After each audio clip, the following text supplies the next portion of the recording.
নমস্কার, Indrani simple lifestyle পরিবারে আপনাদের সকলকে স্বাগত জানাই। সবাই নিশ্চয়ই খুব ভালো আছেন। পবিত্র রমজান মাসের শেষে ঈদ দিয়ে শেষ হয় রমজান রোজা।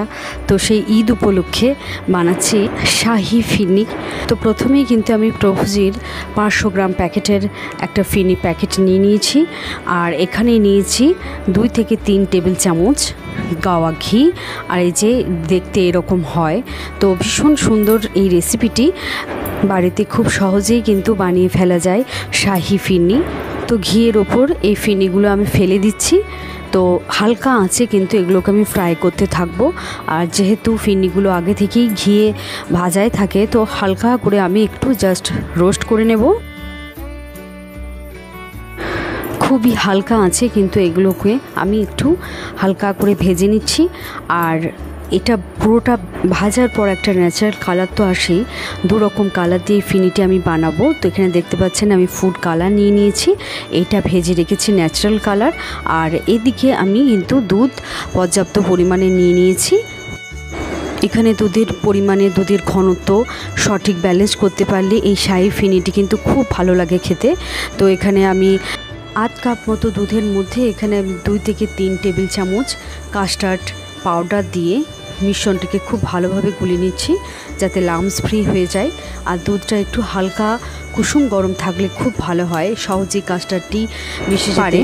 তো আমি ভালো করে এটা গুলিয়ে নিচ্ছি। এদিকে এখানে 2 রকম দেখুন, একটা ন্যাচারালভাবে প্রস্তুত করা ভাজা ফিরনি আর একটা কালার অ্যাডেড করা। খুব হালকা পরিমাণে আমি কালার দিয়েছিলাম। তো যতদূর সম্ভব কালার ছাড়া বানালে সবথেকে ভালো। তো এখানে আমি কিন্তু 1 লিটার দুধকে ঘন করে প্রায় 700 থেকে 800 মিলিলিটারের মতো করে নিয়েছিলাম। আর এখানে 1 কাপের মতো কিন্তু আমি পাউডার মিল্ক অ্যাড করলাম, কারণ এই শাহি ফিরনিটি যত ক্রিমি হবে ততই কিন্তু খেতে ভালো লাগবে। আপনারা চাইলে কিন্তু কনডেন্স মিল্কও অ্যাড করতে পারেন। আমি যেহেতু এখানে কাস্টার্ড পাউডার অ্যাড করছি, তো কনডেন্স মিল্ক আমি কিন্তু স্কিপ করে গেলাম।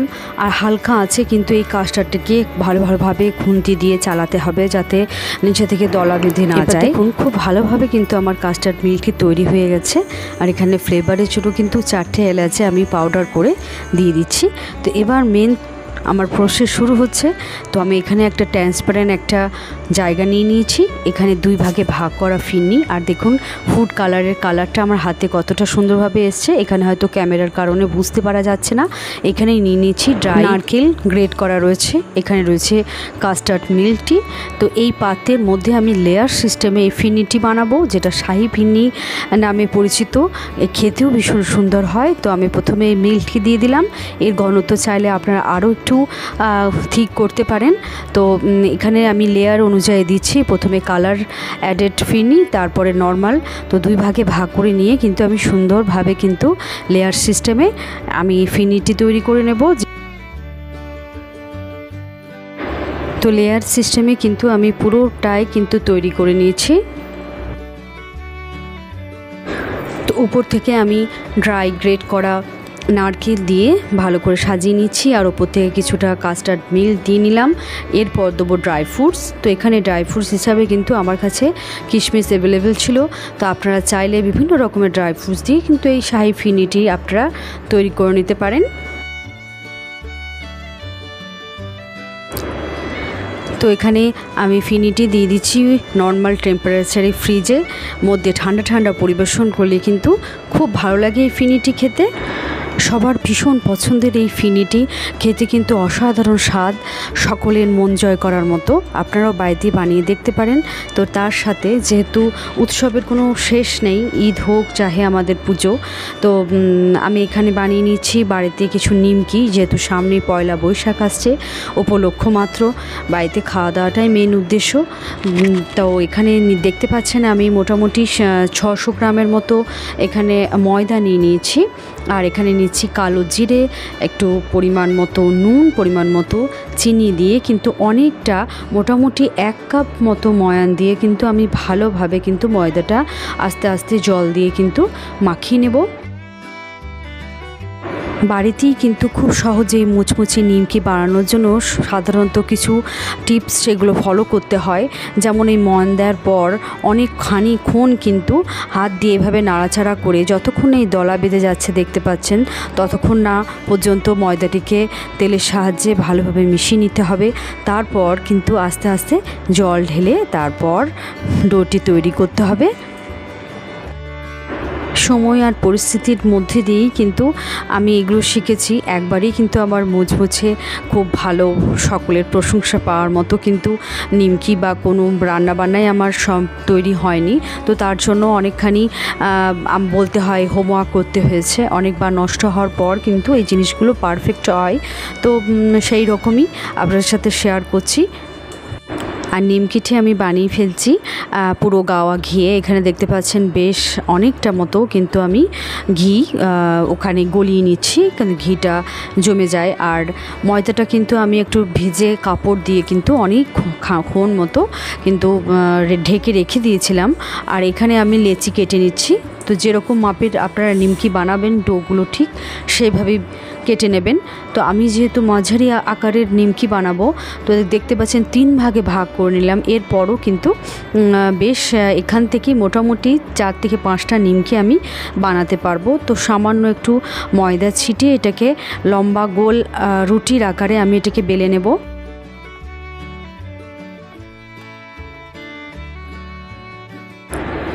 তো এখানে আমি যতটা পেরেছি কিন্তু টেনে টুনে, পাতলা হলে পরে কিন্তু কাঁচা থাকার সম্ভাবনা কম থাকে। তো এখানে আমি লম্বা করে বেলে নিয়ে এর মধ্যে কিছুটা ঘি ছড়িয়ে দিলাম। তো এর ওপরে কিন্তু আমি হালকা করে একটু ময়দাও ছড়িয়ে দেব। তো লেয়ার সিস্টেমে যেহেতু নিমকিটা হবে, তো পারফেক্ট লেয়ার তৈরি হয়। যেগুলো ভাঁজ, নিমকির ভাঁজটাই হলো মেন। তো যতটা বেশি ভাঁজ হবে ততটাই নিমকিটা খেতেও ভালো লাগবে আর দেখতেও ভালো লাগে। একদম দোকানের মতো মুচমুচে নিমকি তৈরি বাড়িতেই সহজে বানিয়ে নেওয়া যায়।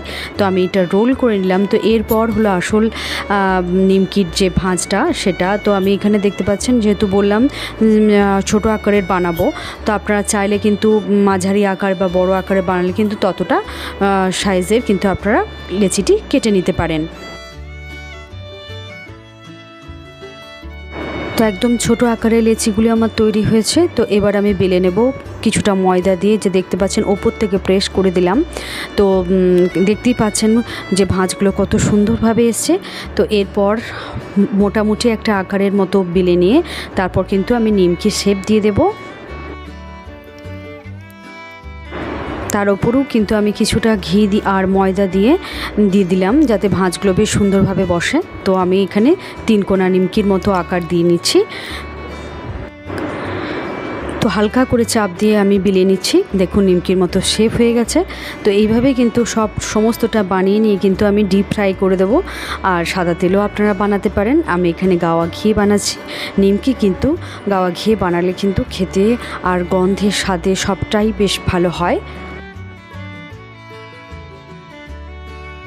এখানে আমি গ্যাসের ফ্লেম কিন্তু খুব লো টু মিডিয়াম রেখেছি, যাতে খুব হালকা আছে কিন্তু নিমকিগুলো ভেতর থেকে যেন একদম পুরো সেদ্ধ হয়ে যায়।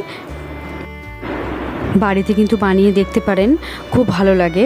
বাড়ি থেকে লোকজন এলে পরে চায়ের সাথে এইভাবে নিমকি পরিবেশন করলে কিন্তু সকলেই খুব পছন্দ করবে।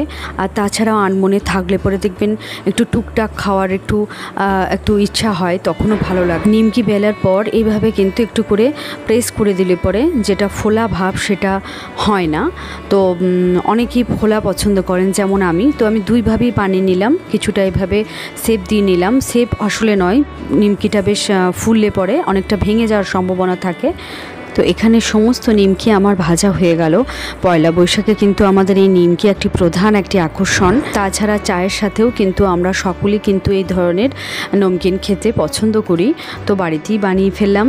আর এখানে দেখতেই পাচ্ছেন ভীষণ সুন্দর মুচমুচে তৈরি হয়ে গেছে আমার বাড়িতে বানানো নিমকিগুলি। তো এয়ারটাইট কন্টেনারে রেখে কিন্তু অনেক দিন পর্যন্ত এই নিমকিগুলো মুচমুচে থাকে। তো ভিডিওটি ভালো লাগলে কিন্তু অবশ্যই লাইক করে দেবেন। আর আমার চ্যানেল ভালো লাগলে চ্যানেলটি সাবস্ক্রাইব করে রাখবেন। ধন্যবাদ।